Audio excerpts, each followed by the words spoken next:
And this little talk is an honor for me. But the title Life in Barbershop is a little different for me than it is for many of you. I just became a barbershopper 20 years ago. So compared to many of you, I'm a newbie. And I'll try not to bore you. So I see some of you are getting drowsy already. So nudge the guy next to you if he starts falling asleep. I'll do my best. I was born in 1950 in Osage, Iowa, and just south of Boston, Minnesota. My mother was a Swede and played piano. She was the light of our lives. My father and I were never very close, so I gravitated toward my mother's parents as well, who lived in Osage. My maternal grandfather, Isidore Saline, was an immigrant. He had founded a dairy in Osage. He was a high tenor in a barbershop quartet, the Uncalled For. And I was fascinated when I would be at their house and they would rehearse. I can still see his hands on the keyboards of the piano. He had a stub for a right pinky, an accident in the dairy, so he'd have to really reach to reach the high notes. The bass in the quartet was a real tall, skinny guy with osteoporosis, an insurance salesman, and he had a protruding Adam's apple, and I used to just be fascinated to watch him. Our grandfather encouraged us kids to sing, so my sisters and I would sing trios, and I spent more and more time with my grandparents. So I would often walk 3 miles up the railroad tracks from our farm just to be with my grandparents. So I would kind of escape my father's presence by doing that. He was rather cruel. The uncalled for practices were always something that I loved. But I was a short kid, believe it or not, even back then. I had a Napoleonic complex, so I especially loved a good scrap. So I was born with heart valve issues, so my strength was good, but my stamina was very poor. So I still carry a lot of wounds from looking for a good scrap, but not being able to finish one. I tried playing the cornet in junior high, but due to some fisticuff incidents on my teeth and my pucker, I switched to the tuba for a short time, and then my favorite music at that time was Motown. And then later in college, I was a Jimi Hendrix and Doors fan, but I had the awkward distinction of being the first in my class to go through puberty. So here I am, a short little red-headed, freckle-faced kid with this bass voice, and my grandfather was not pleased. At about the same time that happened, he was diagnosed with throat cancer. And so I found my voice to be kind of a novelty, as although a lot of people did. I liked the attention. But as my grandfather started to grow weaker, he expressed extreme displeasure in my being a bass. He was looking forward to a tenor. So he discouraged me from singing, actually. And he really hated that I wasn't a tenor. And I know now how powerful disappointment and illness can wreak on a person spiritually. And I think that's what was happening. I dropped out of singing entirely, didn't sing in school or college. My sisters continued singing and were much better than I. I had a long period of rebellion, and I was a handful for my grandmother when my grandfather finally passed. It took him about 3 years to die, and I had moved in with them to help with his care.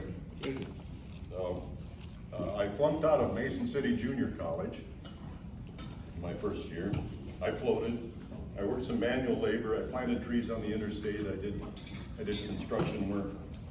Then I met my future wife, Mary Kay, when I was 19. She had a baby less than 2 years old. And she happened to be married to my best friend's brother. My best friend introduced us because my brother had abandoned her and moved to Texas. So at 19 years old, I had a ready-made family. And we've been together ever since. Great. I went back to junior college after I met Mary Kay and did very well. I transferred to Drake University in Des Moines. I worked my way through school doing night courses, earned a degree in business and sociology. I started working at the Boys Club in Des Moines and was going to make a career of it. I was there for 3 years. By circumstance, I became the director, the executive director interim at 24 years old at the Boys Club, and kept the facility going while they looked for a more experienced fellow to run it. When he finally came, he and I didn't see eye to eye at all. We were dealing with a lot of troubled youth. I'd never even known a person of color before I started working there. So it was disheartening for him to just want to make a recreation center instead of really helping those kids. He finally fired me, and I couldn't find a job in social work. I wanted to make that a career, but I just couldn't find a job. And at that same time, we bought our first home for $13,800, and I became a born-again Christian. So I had a lot of change happening all at once, and I gave it a lot of prayer, and by circumstance, I finally found a job. This fellow that owned this little business needed a guy to repair air tools. When he first talked to me, he thought I was retired by the sound of my voice. He said, "I thought you were a much older man," when he met me. And I only need someone part-time. This isn't a full-time work. It was a little 20 by 40 foot room. The local tool distributors, the Mac tools, the Snap-on guys, taught me how to repair air tools. I'd never touched an air tool in my life before then. I didn't care about cars. I hadn't had a shop class. And the fellow that owned the business kind of let me run things when we got to know each other. And so I got into other products, and when I left there 12 years later, it was a $5 million business. And we had one meeting a week. We never had a budget, but he was a wealthy man, so he just kept putting the money back in the business, and I gained a reputation. I was hired by, I then had an opportunity to move to St. Louis. But, before that, my music experience started again at about age 30.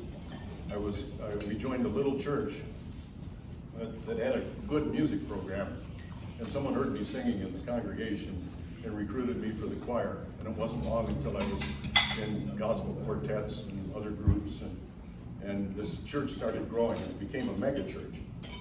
And by the time we left Des Moines, it was had a 4,000 seat auditorium and a choir of 140, and I was the vice president of the choir. So my music, once I got on the music again, and I found out I could really sing, I loved it and poured myself into that. So a lot of opportunities there to learn and to be and to sing with some real talented people. And during that time, I was rehearsing up to 10 hours a week with musicals and all kinds of other things. So I was offered a job in St. Louis, managing a tool company there. And it was in a rough part of St. Louis. I had to carry a gun. It was a real experience. And I discovered I was working for some not so very nice people. So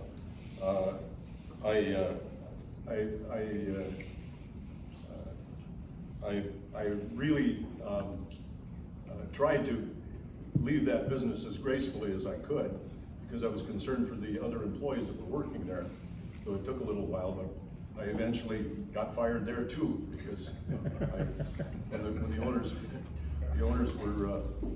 were not pleased, but I just had to swallow it and say, this isn't for me anymore. I went to Florida for a short time. I turned down a partnership there in a tool business. And a few years ago, that business sold for almost $500 million. So it was an opportunity lost, but I really didn't want to raise my children down there. Then I had another job offer in St. Louis at about that same time. So I became the president of the buying group of tool distributors. And I'd negotiate with my manufacturers on their behalf, and they'd pool their resources. So that was interesting. So in St. Louis, we joined another small church. And again, it grew into a mega church. And I was in a really good quartet there. We had quite a good following by the time I left St. Louis. And so we were there about 8 years. And then Stanley, it's now Stanley Black & Decker, etc., came courting me and wanted me to come to work at their Mac Tools division in Ohio. So for a lot more money. So we packed up and went to Ohio. And again, we joined another small church. And again, it turned into a mega church. So, and then a lot due to the good music program. And when we left there, there was about 100 singers in the choir. So it wasn't as big as the other two, but it was a pretty darn good sized church. My work at that time, I was hired as an advertising manager for Mac Tools. So part of the NASCAR racing program and the NHRA racing programs were part of my responsibility. And people would say, oh, well, that must be a really cool job to put all those races and everything. No, I hated it. Because it spent a lot of money, and I thought foolishly. I didn't think they were really getting their money's worth, but I'd have to justify it to management. So an opportunity came up where they needed a product development manager, product manager for power tools, and I took that. So I became the power tool product manager for Stanley worldwide. So I traveled a lot, and I didn't have time for quartets or anything like that, but I was still part of the choir there. Then Owatonna Tool Company came courting me, and their business was going down. They hired me to revamp their aftermarket tool business in 2001, and so we moved to Faribault. And I thought, no chance we're going to join a mega church here. We started attending a tiny little church, and it took a few months for us to sell our house in Columbus. The first time my wife attended that church, they started talking about a building program. She looked at me again, you know, out comes Nehemiah, and away we go, you know. So, they were astounded at this, and finally, I joined Barbershop in 2002 because that tiny little church didn't have any music, and I was dying to sing. And I saw the Faribault Lakelanders in the local parade on the float. I especially remember a couple of faces that passed on now, but they attracted me so much because they were having so much fun. And so I jumped back into music, and I've done a lot of things at Faribault chapter. I'm now the president there, and we're trying to make that thrive. We're doing our best. And then I got involved in the Harmony Brigade in 2018, and there were several Commodores in the Harmony Brigade, and they encouraged me to come to a rehearsal, so I got hooked there and have dual membership now with the Commodores. I was also in a quartet called the 4th Avenue 4, and when George Trudeau left, he left and moved to Kansas, so our quartet is broken up, so I'm not currently in a quartet. But I love the Commodores, and I love the Lunch Bunch, and I can't help but say music has a deep spiritual meaning to me. I've undergone three heart valve surgeries. I have an artificial valve as well, and other health problems. But I've had other difficulties in life. As you all know, my daughter committed suicide in November, but her funeral was in Vancouver, Washington. But her recent memorial in Minnesota here was beautiful. With much thanks to my Barbershop brothers. Other tragedies have hit our family in Minnesota. An ex-son-in-law is now in prison for child molesting in 2008. And a couple of my grandchildren were his victims. Right now, one of my grandsons is in a psychiatric ward. My wife and I have a granddaughter and her child, our great-grandson living with us. It's all part of the tragedy of childhood lost. But overall, I've had a blessed life.